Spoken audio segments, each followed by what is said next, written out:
السلام عليكم ورحمة الله وبركاته. آد بان الدين سلام هيا وأحمد بوصي مركلة وبرنامج كي أها برواقض إلهي كسي دبو إيك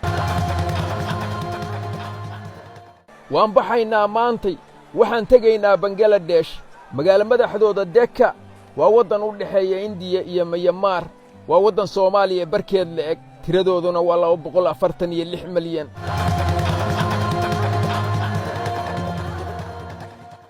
makhluuqa halkaa taagan oo halkaa idinkaga muuqda badankoodu waxay adeegsadaan waa tareen shaqooyinka iyo guryaha waxay u kala raacaan waa tareen bal inankeena aan dhex galnee habsamida ay u taagan yihiin tareenka halkaa marahaya sidii loo soo kala horreeyaa loo raacaa qof kastana qofkii ka soo horreeyey wuu xushmayn lugta ka hormarin maayo in adeer waan degdegayaa iga duruq shaqan ka daahay eeddaday baa dhashay ma laha isbuurashiya qayle kama jirto xagxagashana waa laga xishoodaa ummadda tira intaa la'eg oo saa isku dhaafaysa oo saa wax u wadaagaysa booliis kala hagayaa ma jiro askari kala dhex taagan ma laha nal iyo xari kala hagi maayo bal ummaddaas eega sharcigooda say u xushmaynahayaan bal eega nolosha say u wadaagahayaan si faacan u eega maxaan ka baran karnaa marka habsamida intaa la'eg ummaddaa ilaahay uuntay oo tira intaa la'eg tareenka aad arkaysiin oo halkaa marahaya oo ciirciirahaya oo meel bannaan aysan jirin oo qof kasta meeshu soo gaara uga dhegahaya su'aashanna dul taagan maxaan ka baran karnaa weeye ilaa binu aadan baan nahay adduunka ku noole bal dib aan u soo noqonno waddankaygii aan nimaanno magaalo madaxdayda aan ka soo degno war buuqiyo qayladu waa maxay war maxaad ii dardaraysaa war xaggee u ordaysaa moota bajaaj iyo booliisku maxay isku haystaan war hoonkiiyo qayladu waa maxay war dadkaan isjiirahaya maxaa helay war qashinkaan dhulka daadsan waa maxay war xushmala'aantaanu maxay tahay war miyaanna xishoonayn booliiskeenna xurmayn mayno sharcigeenna eegi mayno gacmahaan ku sidannaa waan qaylinaynaa caddaaladdarraan tirsanaynaa waan isku xoog sheeganaynaa midba midka kale uu ka xoog badan yahay buu dardarahayaa war miyaanna ahayn dad adduunka ku nool war miyaanna isxisaabinayn war sharcigiinna kala celin lahaa oo na kala hagi lahaa oo aan ku kala badbaadi lahayn haddaan gacmaha ku qaadanayno bal u fiirso aad iyo aad ugu fiirso waxaad soo gelaysaa meel la joogo oo layn ah dan baa kaa soo gelaysa xaafiis ha ahaado meel dad iskugu yimaadaan ha ahaado waxbaad ka rabtaa laynkii baa taagan tahay qof ordahayaa imaanahaya wuu ku dardarahayaa horay buu laynkii ka gelahayaa war maxaad damacsan tahay war qofkaan aad ka hormaraysid oo dardaraysid oo aad intaa laga yaaba intaa inuu laynka taagnaa soo nafla adoo kalaa ma aha adiga naftaada waa u roon tahay miyaadan eegayn qofkaan naftiisa qofkaan miyaadan eegayn oo adiga kula midka ahoo binu aadanka ah mahmaha qalaad baa ahayd treat others the way you want to be treated waxaa laga yaabaa qofka intaas caddaaladdarrada samaynahayey asagii markay caddaaladdarra ku dhacdo inuu qaylo afka saarto inuu yidhaahdo saanaa laygu sameeyey waxaan baa laygu sameeyey halkaan bay ka dhacday intaasna inuu asaga dad ku soo samaynahayey intaas iyo in ka badanba inuu soo geystay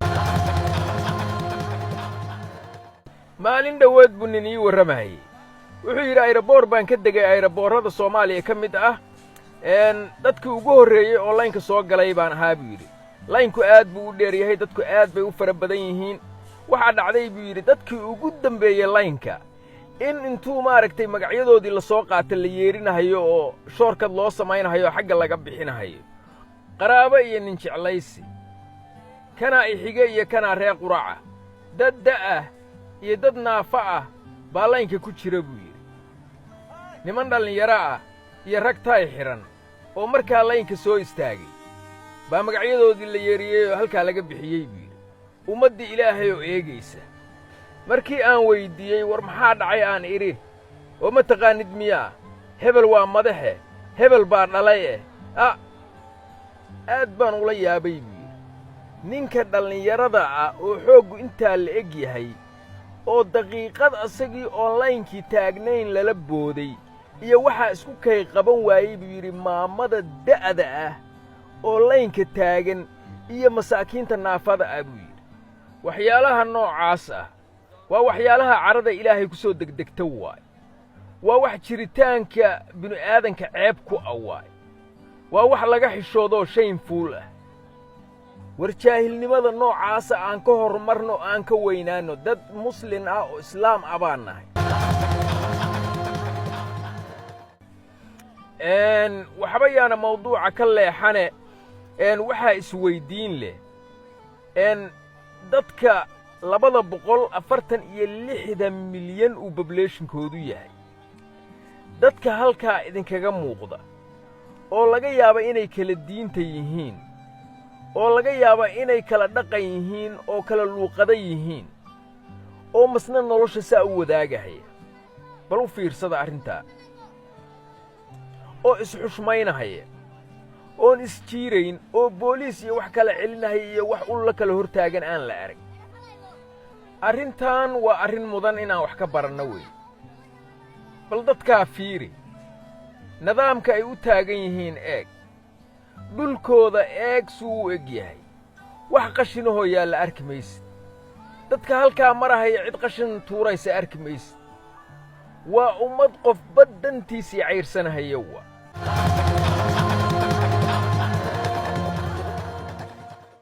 maantayna annakii oo isku diin ah oo isku dad ah oo isku luuqad ah oo isku san iyo gafuur ah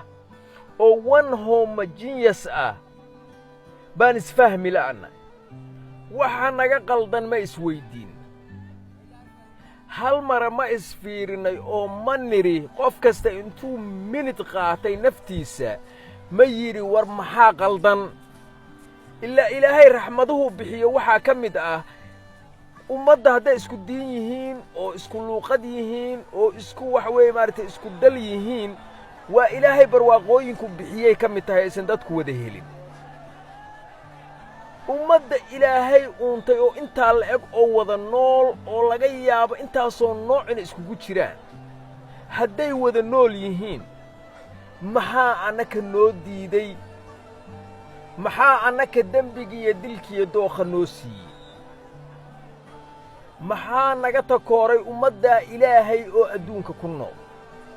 because dad xisaabtamahayaanna ahayn dad wax isweydiinahayaanna ahayn rafaadkan iyo dhibkan iyo gacmaheenna aan isku cadaabna maxaa noogu wacan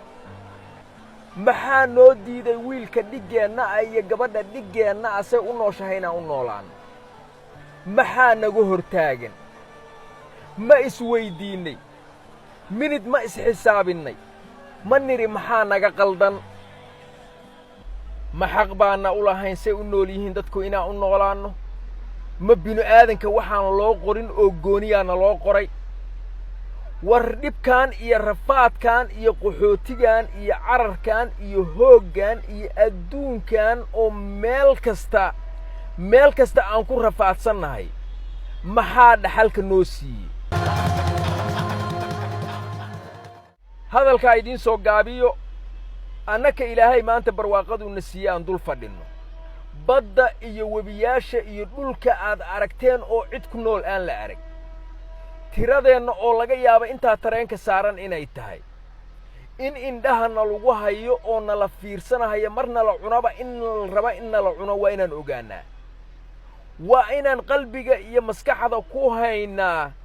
waxa keliya aan ku badbaadsan karna inay qarannimo tahay inay tahay annakiyoo gacmaha isqabsanna inay tahay maanta inaan wake up call aan galno aan ogaanno waxaan isdhaafahayo oo barwaaqada ah oo ilaahay meel kasta naga dhigay cid haysato oo annaka aan ahayn inaysan jirin adduunkii oo dhan wuu soo kululaaday adduunkii oo dhan albaabadii buu kala xirtay cid kasta waxay hadda raadinaysaa meel ay strike ku samayso oo ay cid kale ay ka qaaddo adduunka sharci baa kala celiye iyo sheekadaas mar dhow way baaba'aysaa haddaanna qarankeenna aanna adkaysan oo annakii maantay aan ul iyo diirkeed aanna noqon dhaxalkayagu halis buu ku sugan yahay waa inaan ogaannaa in indhahana lagu hayo aan nahay neef buuran oo meel daaqahayoon war isku hayn